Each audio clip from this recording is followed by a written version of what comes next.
kita akan lebih melihat orang itu lebih banyak di masjid, peduli di masjid, tidak memikirkan isi perutnya, mungkin dia hanya memikirkan bagaimana hidup bisa mencari ridho Allah. Pasti itu yang dia pikirkan. Tidak ada yang membuat pikiran untuk ke hal-hal yang negatif. Kalau menurut saya kurang bagus juga kalau seperti itu. Mungkin orang akan lebih banyak bersujud. Kehidupan itu seperti monoton. Hampir tidak mungkin terjadi. Gitu. Kenapa? Karena sebaik-baik manusia tetap dia punya potensi melakukan kesalahan, tetap punya potensi melakukan sebuah dosa gitu. Jadi ketika ditanya mungkin tidak ada kejadian seperti itu, rasanya hampir tidak mungkin. Tapi apa yang akan terjadi ketika hal itu terjadi? Yang akan terjadi justru adalah sebuah kejenuhan, berarti gitu. Sebuah kejenuhan dalam kondisi masyarakat. Mungkin itu yang akan terjadi itu kalau misalkan semua orang baik semua orang itu nggak ada yang punya salah, sama semua gitu kan. Yang ada mungkin kejenuhan gitu.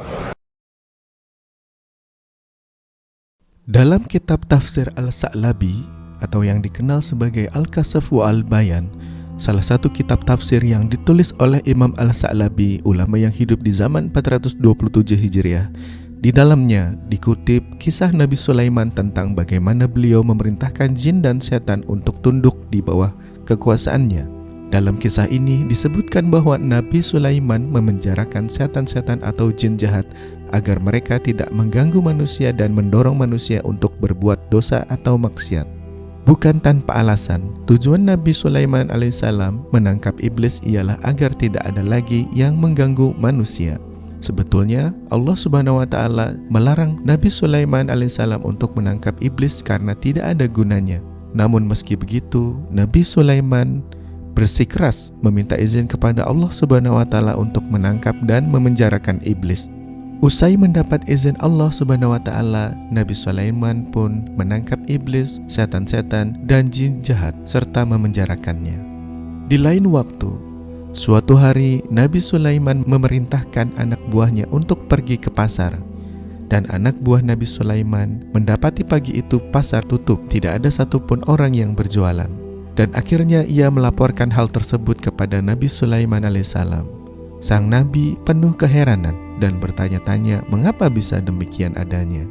Setelah peristiwa itu berlangsung beberapa hari, Nabi Sulaiman akhirnya memutuskan untuk bertanya langsung kepada Allah Subhanahu wa taala perihal apa yang terjadi. Dan Allah Subhanahu wa taala menjawab, ini terjadi akibat Nabi Sulaiman menangkap iblis, setan dan jin jahat serta memenjarakannya. Iblis yang ditangkap Nabi Sulaiman berhenti menggoda manusia sehingga manusia tidak lagi bersemangat mencari hal yang sifatnya duniawi. Padahal sebelumnya Allah Subhanahu wa taala telah menjelaskan jika menangkap iblis tidak mendatangkan kebaikan. Akhirnya Nabi Sulaiman pun segera melepaskan iblis. Keesokan harinya orang-orang kembali pada aktivitasnya di pasar. Ada yang perlu digarisbawahi dari kisah Israiliyat mengenai Nabi Sulaiman ini, yakni iblis meminta izin kepada Allah untuk terus menggoda manusia sejak awal diciptakannya Adam, manusia pertama kali, dan Allah mengizinkan permintaan iblis. Dan jelas ini semua adalah kehendak dan kekuasaan Allah.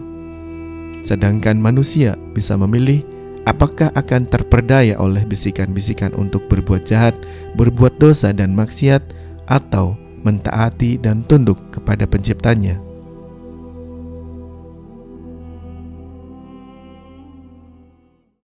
الذي خلق الموت والحياة ليبلوكم أيكم أحسن عملا وهو العزيز الغفور